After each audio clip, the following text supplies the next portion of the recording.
योग दिवस को भव्य बनाने के लिए नगर के लोगों ने किया योगाभ्यास। योग प्रशिक्षक किरण गुप्ता ने योग की बताई विशेषताएं। डॉक्टर आरती यादव ने कहा कि बीमारियों से दूर रहने के लिए योग जरूरी है। आपको बताते चले कि 11वें अंतर्राष्ट्रीय योग दिवस के उपलक्ष्य में योग सप्ताह का आयोजन सुकुल तालाब अकबरपुर में चल रहा है। मां सरस्वती की पूजा करते हुए योग प्रोटोकॉल का अभ्यास का उद्घाटन दीपाली सिंह नगर पंचायत अकबरपुर नोडल अधिकारी डॉक्टर आरती यादव चिकित्सा अधिकारी के निर्देशन में योग प्रशिक्षक का किरण गुप्ता ने गायत्री मंत्र के साथ साथ शुरू किया, जहां पर दर्जनों नगरवासियों ने विभिन्न प्रकार के योग का अभ्यास किया। नगर पंचायत अध्यक्ष दीपाली सिंह ने बताया कि योग को अपने जीवन शैली में शामिल करें और योग दिवस पर अधिक से अधिक लोग योग करें।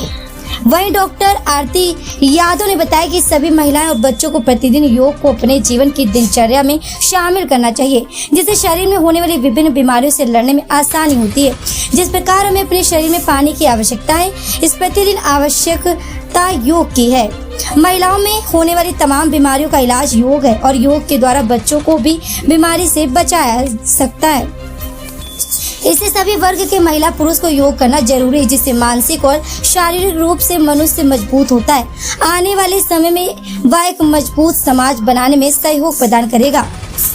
योग प्रशिक्षिका किरण गुप्ता ने बताया कि समाज को मजबूत बनाने के लिए हमें अपने जीवन में प्रतिदिन योग करना चाहिए और वह निःशुल्क योग शिविर शुक्ला तालाब पर लगाती हैं, जहां लोग जाकर के योग का अभ्यास कर सकते हैं। वहीं उपस्थित योग अभ्यास करे लोगों में वरिष्ठ समाज सेवी दिलीप उमर ने कहा कि योग एक ऐसी क्रिया है जिससे मनुष्य अपने शरीर के समस्त रोगों को दूर कर सकता है और अधिक से अधिक लोगों को योग करना चाहिए।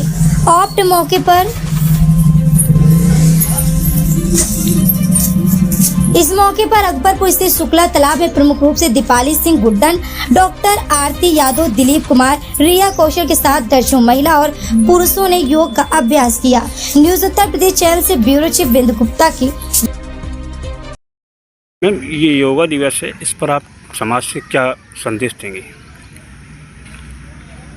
मेरा तो यही है सबसे कहना, मतलब ये योगा एक बहुत अच्छी चीज़ है और ज़्यादा से ज़्यादा लोग आने का सहयोग करें यहाँ पे, और महिलाएं, जेंट्स, बच्चे, बूढ़े सभी लोग योगा करने यहाँ आए।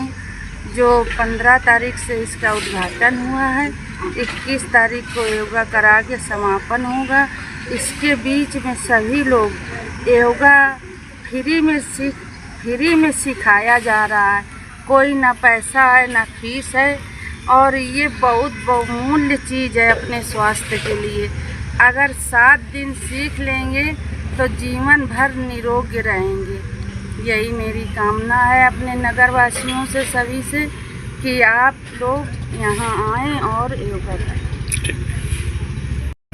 चिकित्सा अधिकारी बड़े गांव से यहाँ पे 15 तारीख से 21 तारीख तक का एक योग शिविर का आयोजन किया गया है शुक्ल तालाब में, जहाँ पे हमारी चेयरमैन लगातार 3 दिवस से आकर यहाँ पे लोगों को उत्साहित कर रही हैं ताकि वो ज़्यादा से ज़्यादा योग में भाग ले सकें।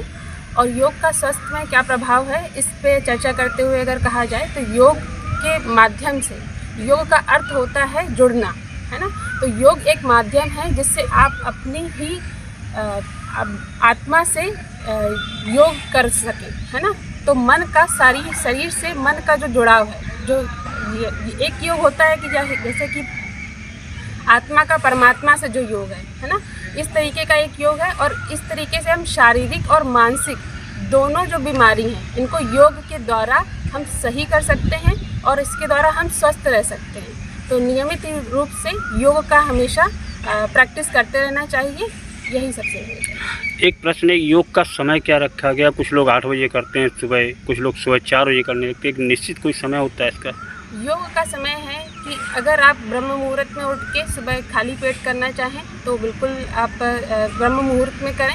अगर ब्रह्म मुहूर्त में नहीं उठ पाते हैं, जैसे कि कुछ पेशेंट हैं, डायबिटिक हैं या फिर लेट नाइट ड्यूटी वाले जो लोग हैं, अगर नहीं कर पाते हैं तो बस नियमित रूप से स्वच्छ सुबह उठ के खाली पेट आसन 7 से 8 बजे के पहले कर लेना चाहिए। योग करने के बाद क्या कोई भोजन कैसा लेना चाहिए, क्या करना चाहिए? योग करने के बाद कोशिश करें कि कम से कम 15 से आधे घंटे के बीच में किसी भी प्रकार का जो गुरुत्व आहार होता है उसका ग्रहण ना करें, लघु भोजन का ही ग्रहण करें। योग आप करा रही हैं, योग के विषय में आप पूरी जानकारी दें, क्यों करना चाहिए, इससे क्या लाभ है? देखिए, आजकल के युग का खान पान मैं बहुत समय से पहले से ही बताती हूँ कि बच्चों का खान पान खराब हो चुका है। महिलाएं अपने स्वास्थ्य पे ध्यान नहीं देती हैं, घर के कामों में बिजी रहती हैं और अपने शरीर पे अगर वो नहीं ध्यान देंगी तो हम महिलाएं अपने शरीर को नहीं ध्यान देंगे तो अपने बच्चों पे, अपने परिवार पे कैसे ध्यान देंगे। तो मैं इसीलिए एक महिला होने के नाते मैं ये बोलना चाहूँगी कि सबसे पहले महिलाओं को जागरूक होना चाहिए योग के प्रति। फिर जब महिलाएं अपने अवेयर होंगी तो बच्चे और अपने घर में बुजुर्गों को, अपने पतियों को जागरूक करके पूरे परिवार को स्वस्थ कर सकती हैं। और आसन, प्राणायाम, सोच व्यायाम भी करके हम अपने शरीर को स्वस्थ कर सकते हैं। ज़रूरी नहीं है कि हम एडवांस योगा ही करें। पैरों के सोच व्यायाम होते हैं, हाथों के होते हैं। तो मैं कंटिन्यू 2-3 साल से बराबर सुकून तालाब पे, इको पार्क में जगह जगह शिविर अपना लगाती हूँ और ये शिविर हमारा निःशुल्क रहता है। जैसा कि हम चिकित्सा अधिकारी चेयरमैन ने बताया है कि योग हमारे जीवन में उतारना चाहिए और ये जीवन शैली में हमें लाना चाहिए। और यहाँ पर किरण गुप्ता जी योग शिक्षिका हैं, तो बहुत अच्छा यहाँ पर कर रही हैं। योग के बारे में सभी को, लोगों को ज्ञान दे रही हैं और बहुत अच्छा कर रही हैं। इसलिए योग सप्ताह जैसे 21 तारीख को समापन हो रहा है, उस पर आप क्या जनता से आह्वान करेंगे? 21 तारीख को समापन है योग दिवस का। समापन 15 से जो 21 तक का पखवाड़ा रखा गया है अपने सुकुल तालाब पे। 21 को जो समापन होगा वो बहुत अच्छा है, वो योग दिवस मनाया जाएगा यहाँ पर। तो उसके लिए हम बहुत किरण गुप्ता जी को और हमारी डॉक्टर आरती यादव जी को हम धन्यवाद देते हैं और बस यहीं से आपका समापन करते हैं।